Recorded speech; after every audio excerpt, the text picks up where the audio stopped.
शिकारपुर वजीराबाद वासी नौजवान जा गुर्दा फेल मदद की अपील है। गुर्दा फेल थियल नौजवान हाकिम अली महर की मदद करण लाइ शिकारपुर में सोशल वर्कर गुलाम हुसैन जतोई पहुंची वियो ऐं संदसि जी माली मदद कई। इन मौके ते सोशल वर्कर गुलाम हुसैन जतोई ॻाल्हाईंदे चयो त ग़रीबनि जी मदद करण सां अल्लाह पाक ख़ुशि थींदो आहे। ही नौजवान गुर्दनि जे फेल थियण खां पोइ खट हवाले थी वियो आहे, जंहिंखे इलाज कराइण जेतिरी ताक़त नाहे। हुन सरहदी वारनि खे बीमार नौजवान जी सहारा लहण जी अपील कई, जॾहिं त हुन सिंध सरकार वज़ीर आला सिंध समेत चूंडियल नुमाइंदनि खां मुतालबो कयो आहे त खुदारा हिन बेवस ग़रीब नौजवान जो इलाज कराए संदसि जी हयाती बचाई वञे। Report Farid Ahmed Chandio, city news Shikarpur. ॻोठ में असां हितां जे चूंडियल नुमाइंदनि खे बि MP MNA साहब खे बि अर्ज़ु कंदासीं त हाकिम अली महर जी सारल हो, खुदा जे वास्ते खुदा जे राह में अचो।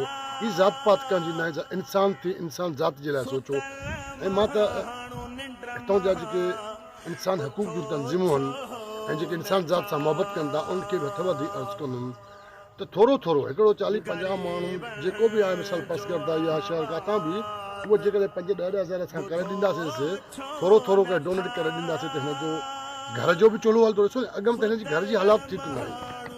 ही हिन जो पुटु आहे, ही मां वॾो पुटु हे अथसि। हाणे तव्हां इहो ॿुधायो त छा कमाईंदो, हिन जो चुल्हो कीअं हलंदो, हिन जो घर हे पतलनि ते आहे। ॾिसो त ही पतलनि ते ही घर आहे, ही हिन माण्हू जो। ऐं हिकिड़ो ही न अहिड़ो मासूम पुटु आहे हिन जो, ऐं हिन जी कंडीशन पंहिंजी ही आहे। असां पंहिंजे तरफ़ां ही शइ हिनखे ॾींदासीं, अलाह साईं क़बूल कंदो ऐं ख़ुदा पंहिंजे बारगाह इलाही में। ऐं असां हितां जे चूंडियल नुमाइंदनि खे, वस वारनि खे, वज़ीराबाद जे हिन इलाइक़े वारनि खे ऐं लखी वारनि खे, शिकारपुर वारनि खे, पर पूरे सुन में जेके मसीहा किरदार आहिनि अलाह जे राह में हू अचनि, निकिरी अचनि, अॻिते अचनि, हिन ग़रीब मिसकिन जी मदद कनि। ऐं हे वॾो पुटु ही अथसि, हिकिड़ो मासूम हे अथसि, सभु हे हेतिरा अथसि।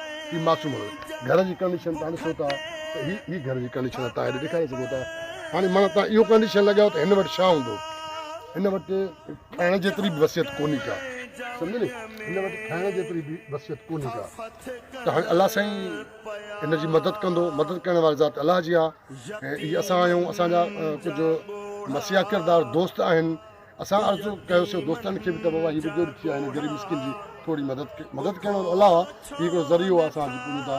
असां वस वारनि खे सभिनी खे हथ वधी अर्ज़ु कंदासीं कि हिन ग़रीब जी मदद कनि ख़ुदा जे राह में, अलाह हुनजी क़बूल कंदो। ऐं हितां जे MP MNA खे ऐं हितां जे वस वारनि खे जेके आहिनि, ख़ासि करे हितां जे लखी जा, चक जा, जेके बि पसगरदाई आहिनि, जे थोरो थोरो करे ॾींदा, हिन घर जो चुल्हो जलंदो ऐं दवा बि कराए सघंदो।